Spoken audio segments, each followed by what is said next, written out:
warahmatullahi wabarakatuh. Perkenalkan, saya Triratna Dewi. Di sini saya akan membahas beberapa pertanyaan dari tugas hukum laut internasional. Yang pertama yaitu jelaskan secara rinci apa itu penelitian ilmiah kelautan.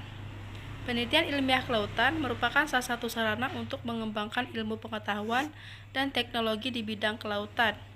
Dalam pelaksanaannya, kegiatan penelitian ilmiah kelautan diperlukan ilmu pengetahuan dan teknologi kelautan yang menunjang penyelenggaraan riset aspek laut dalam rangka pengembangan pengetahuan dan potensi maritim. Hasil dari kegiatan penelitian ilmiah kelautan dapat diakses oleh siapapun, karena pada dasarnya bersifat common sharing of making atau warisan bersama umat manusia. Namun, pada prakteknya, alih teknologi dari negara maju kepada negara berkembang tidak bersifat cuma-cuma karena biaya yang dikeluarkan untuk mengadakan penelitian ilmiah kelautan juga tidak sedikit. Penelitian ilmiah kelautan dan pengembangan teknologi menjadi dua hal yang saling berkaitan dan mempengaruhi. Penelitian ilmiah kelautan akan meningkatkan perkembangan teknologi dan sebaliknya perkembangan teknologi memungkinkan dilakukannya penelitian ilmiah kelautan yang lebih mutakhir. Penelitian ilmiah kelautan yang ekstensif tentu saja memerlukan regulasi untuk menjamin penelitian dilakukan dengan cara yang benar. Hal inilah yang mendorong dibentuknya antara hukum untuk menangani masalah penelitian ilmiah kelautan dan dapat dipergunakan sebagai landasan secara yuridis. Dengan demikian, dalam penyusunan sistem pengaturan nasional di laut harus dilakukan secara terintegrasi dalam penataan kegiatan-kegiatan di laut, dalam upaya mencapai tujuan nasional dan sekaligus menghilangkan kemungkinan adanya persepsi yang berbeda mengenai wawasan Nusantara dan pengimplementasinya. Dalam pengembangan iptek memang tidak bisa instan atau langsung merubah hasil sehingga memang membutuhkan proses dan waktu yang cukup lama. Dalam iptek lautan, Indonesia masih sangat tertinggal karena dengan wilayah laut Indonesia yang sedemikian luas tidak sebanding dengan dukungan terhadap fasilitas penelitian kelautan yang masih minim. Faktor utama yang menghambat pelaksanaan penelitian ilmiah kelautan di Indonesia disebabkan karena faktor hukum dan faktor non-hukum. Faktor hukum berkaitan dengan sistem kelembagaan yang mengenai penelitian ilmiah kelautan serta belum adanya pengaturan yang mengatur penelitian ilmiah secara komprehensif. Selain itu, kebijakan-kebijakan yang mendukung dan memprioritaskan sektor kelautan, khususnya pelaksanaan penelitian ilmiah kelautan masih sangat minim. Sedangkan faktor non-hukum yang menghambat pelaksanaan penelitian ilmiah kelautan adalah kemampuan masing-masing peneliti, banyak yang belum memadai dan belum merata.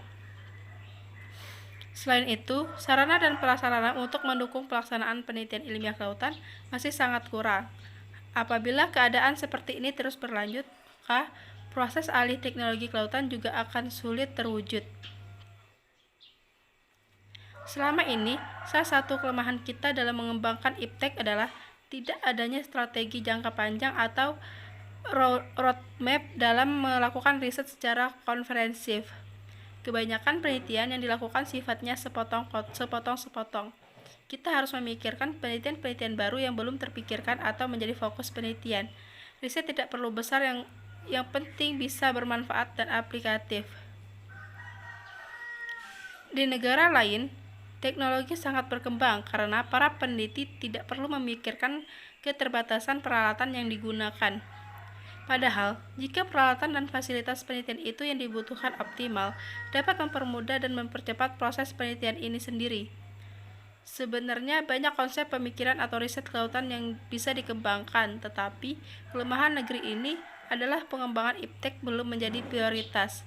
Hal ini karena para pemegang kebijakan masih memilih iptek sebagai beban biaya yang butuh waktu yang lama untuk dirasakan hasilnya. Dalam kenyataannya, kegiatan penelitian ilmiah kelautan di Indonesia dapat dikatakan belum dapat memenuhi kebutuhan sebagaimana yang diharapkan.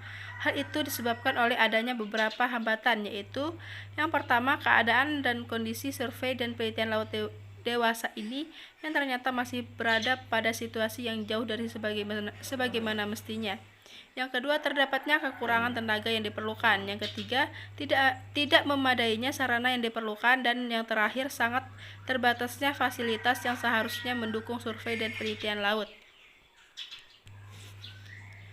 Dari sisi sumber daya manusia, sebenarnya para peneliti di Indonesia tidak kalah bersaing dengan peneliti dari negara asing.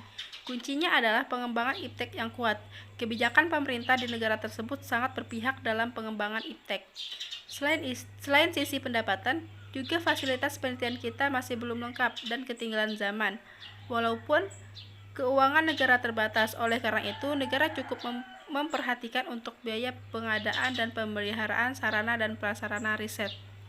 Tidak perlu yang canggih atau yang terbaru, cukup yang sesuai dengan kebutuhan pribadi kita. Saat ini, Indonesia belum memiliki peraturan tersendiri mengenai penelitian ilmiah kelautan, tetapi masih bersifat sektoral dan diatur dalam subbab suatu peraturan perundangan lain yang berkaitan dengan wilayah laut. Ketentuan perundang-undangan nasional di bidang penelitian ilmiah laut belum sepenuhnya mencakup hak dan kewajiban masing-masing pihak yang terlibat dalam riset aspek laut, sebagaimana ditentukan dalam Konvensi Hukum Laut Internasional atau UNCLOS 1982. Apabila dilihat lebih lanjut, ketentuan konvensi juga memberikan kemungkinan untuk mengembangkan bidang penelitian ilmiah kelautan melalui kerjasama internasional dengan negara-negara lain atau dengan organisasi internasional yang berwenang. Karena pengaturan terhadap penelitian ilmiah di bidang kelautan sangatlah penting, mengingat sebagian besar wilayah Indonesia berupa laut, sehingga pengembangan sektor kelautan yang juga sangatlah mendesak. Pertanyaan kedua berupa memberikan suatu analisis terkait penelitian ilmiah kelautan berdasarkan UNCLOS 1982 dan melihat juga hukum Indonesia. Kasus yang dibahas kali ini yaitu mengenai Bakamla bayangi kapal survei Cina di Selat Sunda. Kasusnya yaitu bermula dari informasi yang diberikan oleh Puskodal Bakamla, terdeteksi kapal survei Research Vessel Hyang Hong 03 bendera Cina yang sedang berlayar di perairan Selat Sunda dengan kecepatan 10,9 knots dan haluan ke barat daya. Berdasarkan pantauan, kapal tersebut telah mematikan ais sebanyak 3 kali selama melintasi alur laut kepulauan Indonesia. Sebagaimana diketahui bahwa AIS atau Automatic Identification System adalah sistem tracking kapal otomatis yang memberikan informasi tentang keadaan kapal, baik posisi, waktu, haluan, dan kecepatannya untuk kepentingan keselamatan pelayaran. Hyang Hong 03 diketahui telah mematikan AIS saat berada di Laut Natuna Utara, Laut Natuna Selatan, dan Laut Karimata berdasarkan Peraturan Menteri Perhubungan Nomor PM7 Tahun 2019 tentang pemasangan dan pengaktifan sistem identifikasi otomatis bagi kapal yang berlayar di wilayah perairan Indonesia tertanggal 20 Februari 2019. Setiap kapal berbendera Indonesia dan kapal asing yang berlayar di wilayah perairan Indonesia wajib memasang dan mengaktifkan AIS. Berdasarkan hasil komunikasi dan identifikasi, dapat diketahui bahwa kapal ini memang bertolak dari Cina menuju Samudra Hindia dengan melewati perairan Indonesia menggunakan hak lintas alur kepulauan sesuai dengan UNCLOS. Dari keterangan yang diberikan, penyebab tidak terdeteksinya AIS dalam 3 periode waktu disebabkan karena adanya kerusakan pada sistem tersebut. Sesuai Permen Hubungan, apabila AIS tidak berfungsi, maka nahkoda wajib menyampaikan informasi kepada Stasiun Radio Pantai atau SROP dan Stasiun Vestel Traffic Service atau VTS, serta mencatat kejadian tersebut pada buku catatan harian atau logbook kapal yang nantinya dilaporkan kepada Syah Bandar.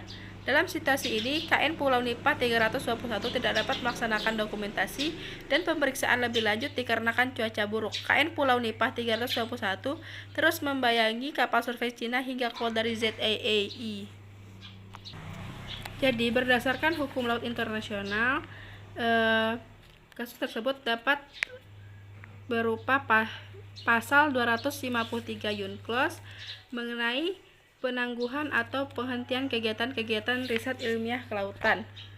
Suatu negara pantai berhak untuk menuntut penangguhan atas setiap riset ilmiah kelautan yang sedang berlangsung dalam zona ekonomi eksklusif atau ZEE atau di landasan kontinen lainnya apabila kegiatan riset tersebut tidak diselenggarakan sesuai dengan informasi yang disampaikan berdasarkan pasal 248 yang mendasari persetujuan negara pantai yang dimaksud, atau negara atau organisasi internasional yang kompeten yang menyelenggarakan kegiatan riset dimaksud gagal memenuhi kegiatan pada pasal 249 berkenaan dengan hak-hak negara pantai bertalian dengan proyek riset ilmiah kelautan. Sedangkan jika kita melihat dari hukum Indonesia, tindakan kapal Cina ini telah melanggar ketentuan pasal 3 Permen Hubungan Republik Indonesia nomor 7 tahun 2019 tentang pemasangan dan pengaktifan sistem identifikasi otomatis bagi kapal yang berlayar di wilayah perairan Indonesia. Berdasarkan pasal 3, kapal berbendera Indonesia dan kapal asing yang berlayar di wilayah perairan Indonesia wajib memasang dan mengaktifkan AIS, sedangkan tindakan kapal Cina tersebut tidak mengaktifkan AIS pada kapal asing yang berlayar di wilayah perairan Indonesia. Jadi, jika kita melihat dari hukum Indonesia, tindakan kapal Cina tersebut melanggar sanksi administratif pada pasal 9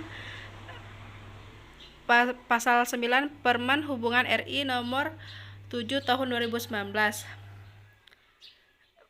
yang dimana bagi kapal berbendera Indonesia yang tidak melaksanakan kewajibannya sebagaimana dimaksud dalam pasal 3 dikenakan sanksi administratif berupa penangguhan pemberian surat persetujuan berlayar sampai dengan terpasang dan aktifnya AIS di atas kapal tersebut. Nahkoda yang selama pelayaran tidak mengaktifkan AIS dan tidak memberikan informasi yang benar sebagaimana dimaksud pada pasal 6 ayat 1 dikenai sanksi administratif berupa pencabutan sertifikat pengukuhan. Pada pasal 10, kapal asing tidak melaksanakan kewajibannya sebagaimana dimaksud dalam pasal 3 dikenakan sesuai dengan Tokyo MOU dan perubahannya.